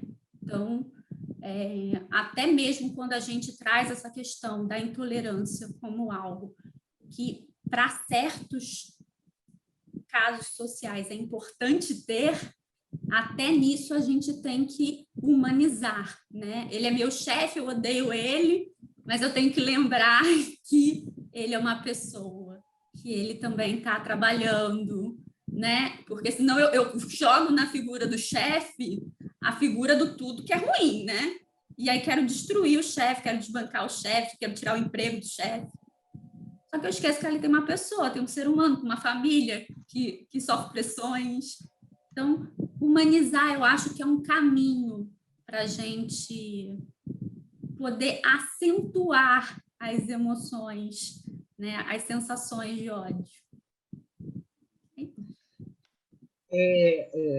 Eu acabei matando um pernilongo aqui agora, tá? Mas a Osana falou muito bem sobre a questão da humanização, né? Depois da fala do Samuel perfeita sobre nazismo, a intolerância nazista, não é? Que ainda está no meio de todos nós, né? Tem uma pergunta, né? Como eu trabalhar essa geração de ódio, o fanatismo religioso, por exemplo, no consultório, não é? Tudo eu parto do princípio da humanização, não é? Do ser como humano, do ser como humano. E a partir daí, muito bem lembrado, Osana, muito bem falado, a questão deste ser humano, tá? Na organização, como o Dejur mesmo lembra, que há necessidade de ter uma hierarquização para poder existir um equilíbrio, não é? Equilíbrio entre as pulsões. Tá? Então, imagina se numa instituição como onde eu elaborei minha tese de doutorado, trabalhei, estudei sobre durante 15 anos, não é? Se não houvesse uma hierarquia, não é? Como é que estaria colocado ali este ser humano? Sob força de que necessidade? Não é? Então, essa hierarquização ela é perfeita. Agora, o importante é pensar que realmente, seja na clínica, seja na instituição, nós precisamos trabalhar todos esses manejos de forma humana. Samuel abre o microfone, é porque ele quer falar. Eu abri porque você começou a comentar, não é nada, enfim, não tinha nada exatamente para falar, mas já vou, então, vou retomar. Já que comecei, vou retomar aqui. Isso. Só para... primeiro, eu vi que estavam perguntando ali do livro da Viviane, é O Crime Ocidental. Aqui. Vale a pena. Esse aqui, ele aqui no editor da Unesp. Tá? Só retomando lá aquela minha divagação mais pelo social, a partir do mal-estar da civilização, é importante até a gente pensar, eu trouxe a questão judaica, mas podia ter sido qualquer outra. Né? Essa questão do não suportar a diferença não é nem uma questão de raça, é uma questão de um ser humano que é incompleto e finito. Do ponto de vista analítico, e aí eu vou entrar em uma coisa que talvez não fique muito clara, mas do ponto de vista analítico, o que está em jogo aí também é ódio. É ódio até do pai, daquele pai, pensando no Totem Tabu, mas, enfim, do pai que me fez incompleto, né? Do pai que me fez um ser humano falho. É disso que se trata. É mais do que uma questão de raça, é uma questão de finitude, de incompletude. Eu sou incompleto, portanto, por conta disso, eu não consigo aceitar o outro e, se quiserem, até de um ponto de vista mais narcísico, né, eu quero que não é exatamente isso, mas eu quero que o outro seja como eu, seja a minha imagem. Se não for como eu, não serve. Então, esse ódio é um ódio direcionado às minhas próprias falhas. O Samuel lembrou muito bem desse ódio que Freud fala em Totem e Tabu, não é? Que é do eu imperfeito projetado nesse pai que não me fez perfeito. Porque, afinal de contas, como pai, ele tinha que me fazer perfeito. Então, mas esse pai que não me fez perfeito, me coloca no mundo, me dando todas as possibilidades de ser um ser perfeito, não é, Osana? Pode continuar. Levantou a mãozinha. Eu queria trazer uma frase para mim que é muito emblemática, que é do Milan Kundera, é um autor que eu já li alguns livros, e ele fala que a armadilha do ódio é que ele nos prende demasiado estreitamente ao adversário.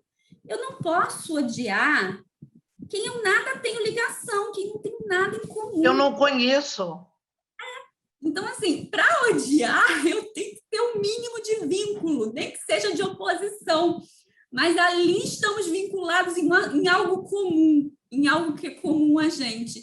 Então, até nessa questão, né, que ele traz da imperfeição e tal, quando a gente se vê, às vezes, em lados opostos, né, eu sou o bem, você é o mal, eu sou o certo, você é o errado, a gente tem algo que ali nos coloca em posições em relação a algo. Então, eu tenho algo que eu partilho com você, algo que ali a gente defende, a gente briga, a gente se relaciona. Então, não tem, gente, como a gente odiar o nada. A gente odeia algo que ali temos relação, tá?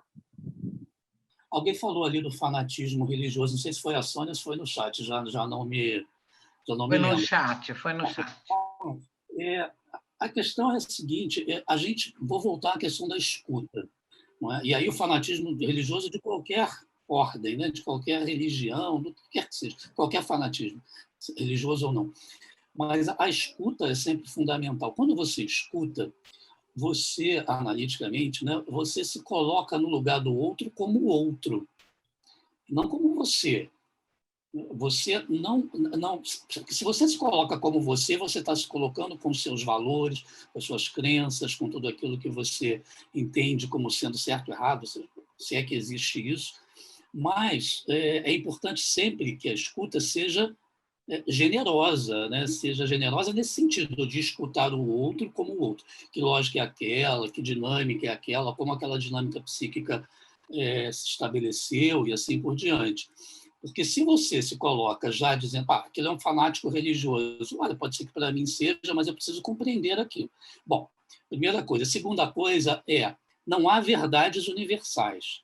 Né? Se uma pessoa tem lá a sua verdade, não admite outra, eu duvido muito que, por conta disso, ela vá a um tratamento. Ela pode ir porque está sofrendo, né, por decorrência disso, mas nem sabe que é por isso.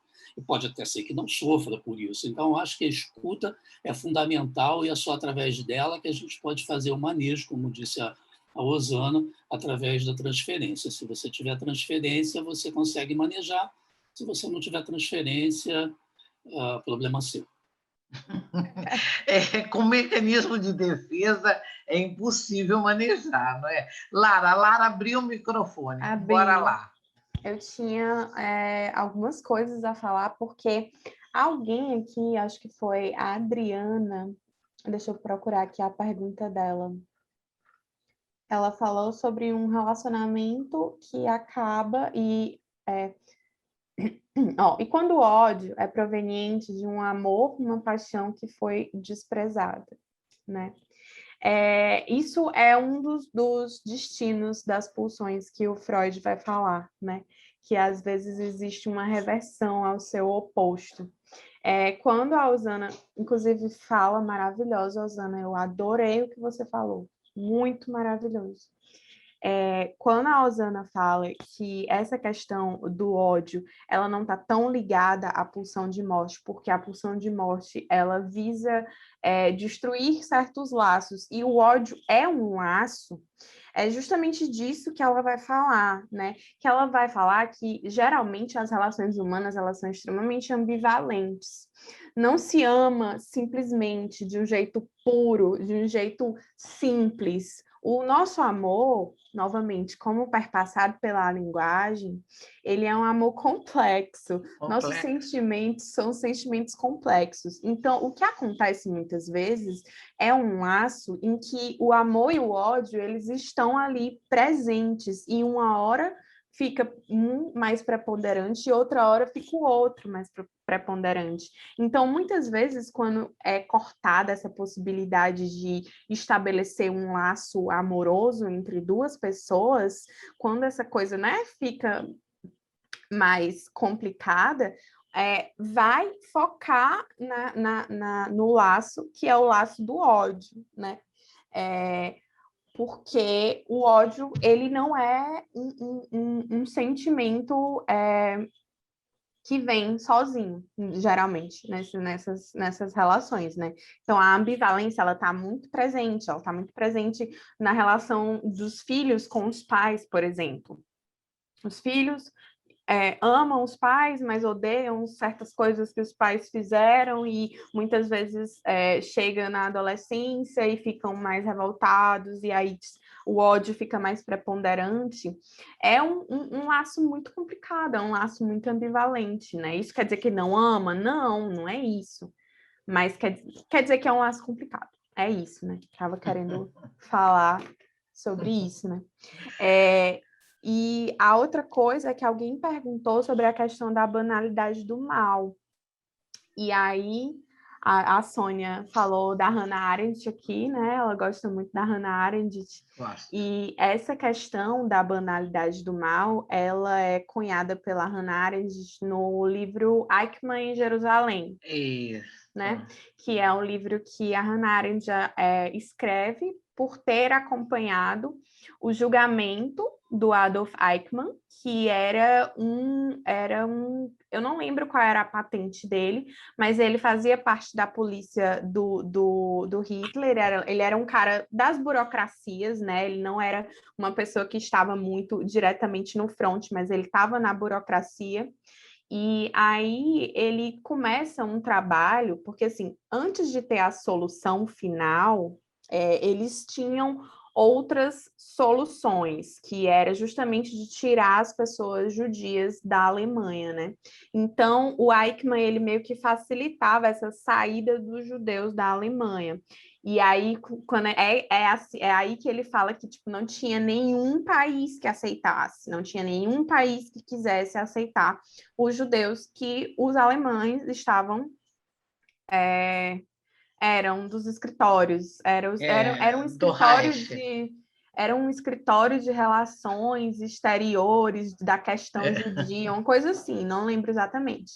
Mas o Eichmann, ele considerava o que ele fazia extremamente burocrático. Ele não via aquilo como uma questão que impactasse de fato na vida de pessoas de um modo negativo, do modo que fizesse com que elas perdessem a sua vida, perdessem todos os seus bens, perdessem todos os seus familiares, perdessem tudo que elas já tinham tido na vida, né? Ele desumanizava essas pessoas, e com essa desumanização, com essa coisificação, ele se via apenas como um seguidor de ordens, ele via apenas como um burocrata do Reich, né? Ele não achava que ele deveria ser condenado pelos maiores crimes, porque para ele estava apenas cumprindo ordens, né? Então, é interessante quando você não reconhece o ódio que você tem, e o ódio a fim de aniquilar esse outro, né? Quando você não considera ele um ser humano digno de nenhum tipo de direito, né? Então, eu queria comentar isso aí também. Eu achei muito interessante que esse assunto acabou surgindo. Antes do Samuel falar, Eu realmente, quando a Lara cita, né, a Arendt, eu sou apaixonada realmente por essa mulher. E o Marco Antônio lembrou, né, o professor Marco Antônio, aqui está Marco Antônio das Rodas, está a Patrícia, está aqui, a Célia também está aqui. Célia, apesar diva, de... Pelo que eu li, Célia, a diva. Então, Marco Antônio, eu dou férias para todo mundo, mas todo mundo está aqui, toda segunda-feira. Então, eu realmente me emociono muito, porque eu li quase toda a obra de Hannah Arendt, e realmente o processo de desumanização. Aí eu pergunto a todos vocês, né? Em que tempo nós estamos vivendo? Só para deixar esta pergunta no ar, né? Será que nós estamos vivendo um processo de humanização ou um processo de desumanização? Vai lá, Samuel levantou a mão, a Osana abriu o microfone, é de vocês. Eu, como levantei a mão antes da pergunta, não vou responder a pergunta necessariamente. Mas eu quero falar mas eu queria de novo ressaltar, né, porque a gente vê sempre o ódio como algo destrutivo. E vamos também lembrar que o ódio pode ser visto como algo de preservação, né? Quando eu posso odiar apaixonadamente. Quando eu odeio apaixonadamente, o que eu estou fazendo, na verdade, é preservar o objeto. É um pouco a coisa do Pontales, eu não peguei, mas, enfim, se eu me lembro bem, lá no Pontales, o ódio é uma forma muito concreta de você manter a relação com o objeto e não de aniquilá-lo. Claro que tem o ódio destrutivo da aniquilação, mas, nesse caso, né, a gente está vendo o ódio também como algo que preserva o objeto, né? Isso é uma coisa até que no senso comum a gente já discute. Se você odeia, é porque você quer a relação com o objeto. Se não fosse assim, você não odiaria. E tem também uma coisa, quer dizer, alguns autores fazem distinção, alguém perguntou no chat sobre raiva, ódio, etc. Alguns autores fazem essa distinção, e há distinção, né? Mas, por exemplo, para quem falou aí de um cunho mais psicótico, nós temos autores em que, no caso do afeto de ódio, né, nós temos mais um funcionamento psíquico de uma ordem mais psicótica, porque aí eu tenho o ódio contrário ao que eu falei, que é uma ameaça do eu, e esse eu precisa reagir destruindo o objeto para poder sobreviver, né? Agora, no caso da raiva, eu teria alguma coisa menos animal, menos visceral, é só uma frustração da satisfação de um desejo. Então, existem essas nuances, assim como existe, que também me parece muito importante, que a Lara trouxe já no início, que é a relação do ódio com o narcisismo, né? O ódio tomando o eu como objeto e tudo mais. Eu já esqueci a pergunta que a Sônia fez, então eu esqueci mesmo. Mas a Osana pode responder, né, Osana? Sim. Porque tem uma pergunta da Célia, tem uma pergunta aqui da Andiara também. Deixa eu só responder. Sim, tem da Célia e da Andiara. Célia, com relação a essa questão do coleguinha dentro das organizações, a gente tem que pensar o seguinte: nós vivemos em uma sociedade de organizações cada vez mais competitivas, em que as pessoas são estimuladas a competir. Então, competir um vai ganhar e o outro vai perder. Então, eu quero que o outro perca, às vezes não porque eu odeio, mas porque eu quero manter o meu lugar de campeão, tá? E ganhar sempre, né? Ganhar sempre, né? Isso. Então, para isso, eu preciso fazer com que o outro perca, para que o outro vá mal, porque a gente sabe que a gente está vivendo em um momento em que o emprego é cada vez mais escasso e a gente tem que lutar pelo nosso lugar ao sol. E lutar é lutar com o coleguinha, tá? Então, se institui essa briga, que às vezes eu não odeio o colega. E é isso que o De Jure ele vai falar, né? Que a injustiça, às vezes, é assim, eu vejo que o meu coleguinha se deu mal, que o outro passou a rasteira. Eu sei que isso pode acontecer comigo. Né? Mas eu estou tão cego para manter o meu lugar de sobrevivência, né, que eu vou atenuando os meus sentimentos. Isso. Então, nem sempre, quando a gente fala em estar competindo, tem o ódio relacionado aí nesse relacionamento, não, tá? Às vezes é meu colega, eu gosto dele, mas estamos ali, farinha pouca, o meu pirão primeiro, então vou ficar muito triste pelo coleguinha, mas é o meu pirãozinho que vem primeiro, porque a farinha tá pouquinha mesmo, tá?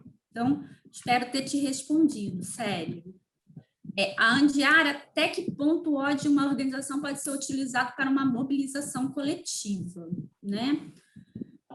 O que o De Jure ele vai trazer é que não existe essa mobilização se a gente não tiver chegado a essa condição de intolerável, de reconhecer que aquela situação, aquela injustiça, aquela exploração, ela é nociva, ela me magoa, ela me faz sofrer. Então, assim, parece que é muito simples na teoria, mas na prática, quando você está vivenciando o dia a dia do trabalho, reconhecer nosso sofrimento, nossa exploração, nossa injustiça, às vezes é muito difícil. E hoje, cada vez mais, a gente tem um movimento, que o De Jure vai falar da patologia da individualização, né? Que é dos profissionais se verem sozinhos, se verem fora desse coletivo, porque a farinha é pouca, a gente está brigando aqui, a gente não tem coisas em comum, né? Então, a gente se vê desassociado uns dos outros. Então, por que o ódio ele é tão potente nisso? Porque quando eu sinto ódio por algo dentro do trabalho, você sente ódio, o outro coleguinha sente ódio, o outro colega, a gente se une nisso que é comum a nós, que é esse insuportável, esse intolerável dentro do trabalho que a gente não pode mais suportar e a gente tem que combater, tá? Então, como é que eu vou combater algo que não me dói, algo que não me machuca, né? Que não parte a minha idealização? Esse trabalho, mais uma vez, que eu trago como idealizado, como meu fonte de prazer, de realização, de identificação. Como é que eu consigo lutar contra ele se eu não tiver essa pitadinha do ódio? Não tem como fazer o comum se a gente não se juntar nessa pitadinha de ódio, tá? Respondendo a sua pergunta, Sônia, se a gente está mais humanizado... Espera aí, olha, Osana, tem mais uma da Ione aqui. Então, precisamos de uma ponta de ódio para passarmos do ódio até chegar à indiferença. Me faz lembrar do luto como um processo. De fato, não é? O luto é um processo mesmo, tá? A Verônica, como eu combato o ódio que sinto de fazer uma coisa que não gosto mais de fazer ou de trabalhar? Olha, eu digo, Verônica, sinceramente, não faça mais, porque você vai começar a patologizar, você vai começar a ficar doente.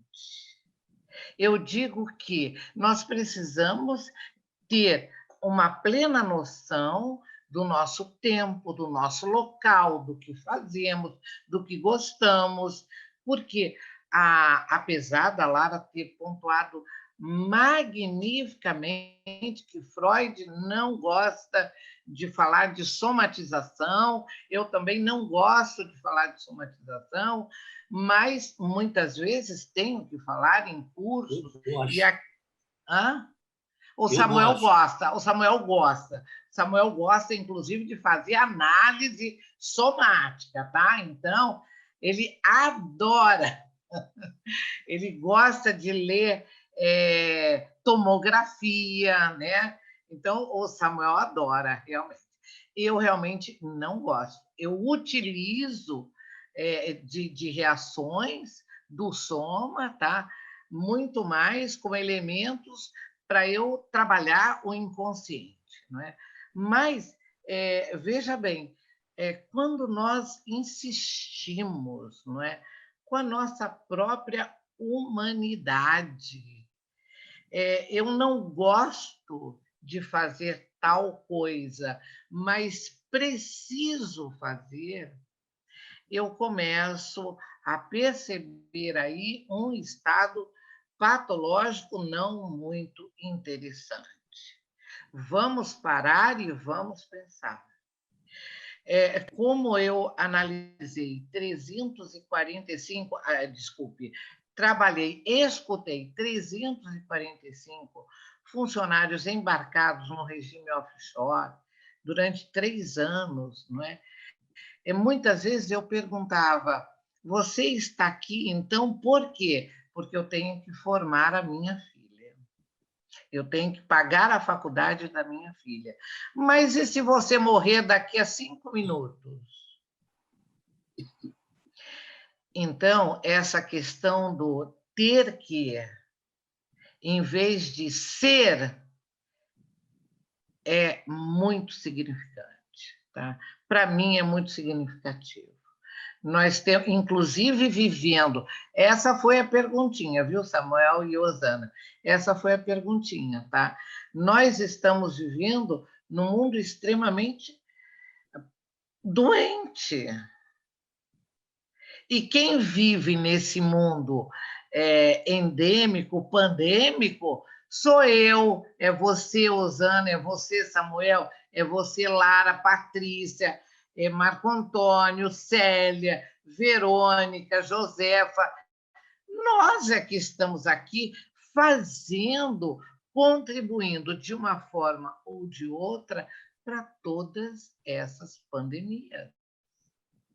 Então, exatamente a pergunta que eu fiz, eu já respondo, não é? Respondo em cima dessa questão da Verônica.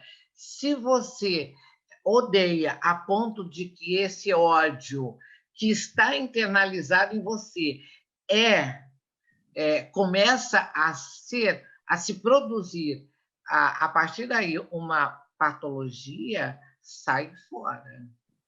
Sai fora, porque esse ódio já não é o ódio necessário para você viver. Samuel ou Osana, não sei qual dos dois levantaram a mão. Eu queria, Sônia, complementar, primeiro dizendo que eu gosto de ver tomografias de ressonância, etc., mas é por deformação, mas eu não faço nenhuma... Eu não faço essas relações, tá? Não peço aos pacientes que me tragam seus exames, a não ser que queiram. Eu sei. É um prazer de ver resultados. Mas, assim, eu queria concordar mesmo com a Sônia nessa questão dessa patologia que a gente tem nas organizações e na submissão que muitas vezes as pessoas têm que ter ao trabalho mesmo não gostando. É claro que também temos que ser pragmáticos, não é? É assim, eu tenho que trabalhar, tenho que fazer isso porque eu preciso pagar as minhas contas e eu não tenho outro meio. Pronto, é isso aí. Agora, o que nós precisamos fazer? Ter consciência disso e ter horizontes, e ter possibilidades... Horizontes. Possibilidade, né, de transformar essa situação, porque senão, realmente, a patologia ela vai se estabelecer, ela vai se manifestar, e o que nós vamos ter é um índice de absenteísmo sempre muito grande nas organizações. Também muito... Eu também amo a Hannah Arendt, claro, mas, assim, só fazendo uma outra leitura, também é importante ver que o trabalho é muito legal, que o trabalho nos inspira e nos faz ir adiante, mas a nossa vida não pode ser só trabalho, e não é necessariamente aquele trabalho que a gente faz que a gente gosta, não é? Portanto, é preciso buscar alternativas. Então, é muito bonito dizer que o trabalho edifica o homem, mas, olha lá, para edificar o homem, entre essas aspas todas, realmente esse homem tem que gostar do trabalho e não pode resumir a sua vida a ele. Né? Senão esse ódio aí de que a gente está falando, ele se estabelece de uma forma destrutiva. E uma última coisa é que, quando a gente fala do ódio que é necessário ao ser humano, a gente não está falando do ódio que é usado como base da destruição do outro pelo não suportar a diferença, como eu falei, né? A gente está falando de um ódio que é funcional, um pouco desse ódio aí que foi citado em relação ao caminho da indiferença, quando a gente fala do amor. Então, eu queria só fazer esses esclarecimentos. Sim, vivemos numa sociedade realmente doente, mas talvez nunca tenhamos vivido numa sociedade que não fosse doente. Tá? Eu acho que essas questões são sempre históricas e nós podemos identificar, obviamente, agora temos uma pandemia, mas como a Lara trouxe, tivemos a gripe espanhola, tivemos a peste e outras... Peste, gripe espanhola, tivemos outras e outras coisas na Idade Média, tivemos sempre uma sociedade doente porque somos indivíduos incompletos pela nossa finitude, porque o que nos aflige, voltando àquela questão do mal-estar da civilização, né, como fontes de sofrimento, são a própria grandiosidade da natureza, contra a qual nós não podemos fazer muita coisa, a nossa finitude e a nossa relação com o outro ser humano. A nossa finitude tem a ver com a nossa fragilidade, com as doenças que nos acometem. Eu não conheço nenhuma sociedade que tenha vivido amplamente saudável. Acho que isso é utópico. Podemos pensar, mas os países nórdicos, ok, você tem lá questões que você pode considerar saudáveis, mas há outras questões que fazem com que essa sociedade não seja exatamente saudável. A gente pode medir, criar indicadores para medir qualidade de vida, para medir isso, para medir aquilo, né? Mas acho muito importante que nós nos situemos como indivíduos em relação a essa sociedade e que monitoremos a nossa satisfação também. Quer dizer, o nosso trabalho nos satisfaz, se não nos satisfaz, o que nós podemos fazer? Não podemos fazer nada? Sempre podemos fazer alguma coisa, tá? Mesmo quando temos que nos submeter a um trabalho, nem que seja relaxar, caminhar, olhar para um outro horizonte, pensar de uma outra forma, sempre há um caminho para nos tirar dessa mesmice do dia a dia. Pois é, gente. Eu queria só falar uma última coisa, só para dar uma resumida mesmo no que a gente falou. Porque existe esse ódio, que é o ódio produtivo, que é o ódio que diz para você que tem alguma coisa errada, e esse ódio pode ser transformado numa mudança, pode ser transformado numa ação, porque a pulsão é sempre essa força que faz com que você se mova, que leva a um movimento, né? A pulsão é essa força, né? Uma pulsão de vida. Então, o ódio, ele pode ser esse ódio que é um ódio produtivo, é um ódio que talvez te ajude em certas áreas da sua vida. Um ódio que, às vezes, faz laço. Um ódio que faz laço, gente. Isso é muito, muito comum. Quem é que nunca compartilhou com o seu coleguinha?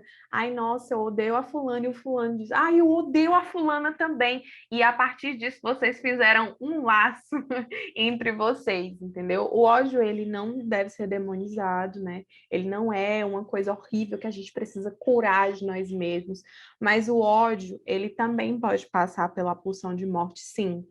O Freud vai falar no Mal-Estar da Civilização que existe essas ocasiões em que a pulsão de morte ela está tão forte em seu estado mais puro, que é justamente dessa aniquilação desse objeto. E quando aniquila-se o objeto, aniquila-se o eu também. A gente não se engana, porque a aniquilação de um objeto é a aniquilação do eu, né? Então, existe essa, que é o que acontece, por exemplo, nas guerras, né? Como a gente falou longamente aqui sobre a Segunda Guerra Mundial, né? Então, a gente fala do ódio desse jeito que ele merece, né? Tem esse estatuto de complexidade. Não é uma coisa simples, não é simples receber uma pessoa que está muito cheia de ódio no seu consultório, não é simples ver isso na sociedade, conviver com isso na sociedade, mas é uma coisa que está presente nas nossas vidas e acho que vale a pena a gente se debruçar sobre isso de vez em quando. para fechar, né, rapidinho, gente, eu acho que tem que fazer uma distinção, né, acho que foi Verônica que trouxe, sobre desprazer e ódio, né? O trabalho, ele tem algo do desprazer ali, do eu não gosto, né? Do que é sofrido para mim, e isso não chega a ser ódio, tá? Eu posso estar incomodada com algumas questões no meu trabalho e não estar odiando aquilo, só sentindo desprazer e sofrimento, que é natural. Quando eu falo do ódio, né, é sobre determinado aspecto e não como um todo, se a gente humaniza esse trabalho, é algo ali do insuportável, algo ali do que eu não consigo mais lidar, tá? Então, a gente tem que fazer essa distinção entre desprazer e ódio. O não gostar e o ódio, né? E, assim, eu vou terminar com um filósofo, né, que ele escreveu A Sociedade do Cansaço. Lara, me ajuda a pronunciar? Como é que é o nome dele? Eu não sei pronunciar, não. Eu só chuto, que é o Byung-Chul Han. Aqui, ó. Tá aí esse livro. Ó. Isso, Byung-Chul Han.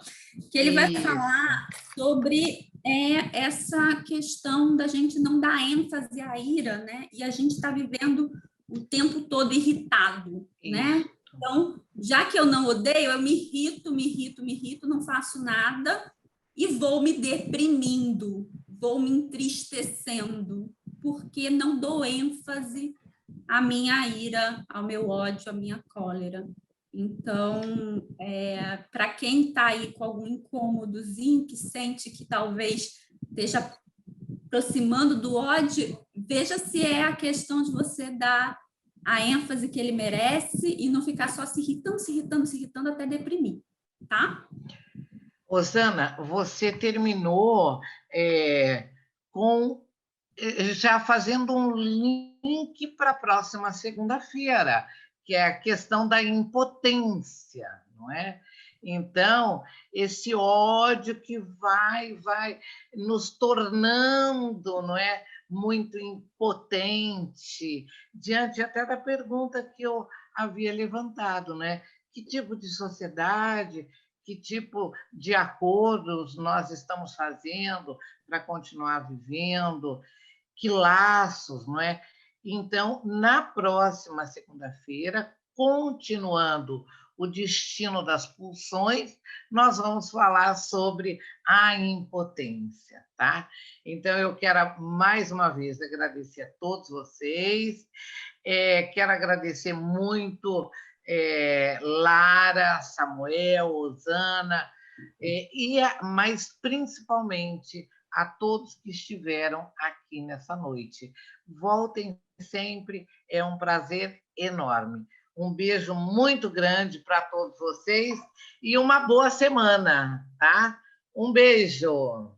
Muito obrigada.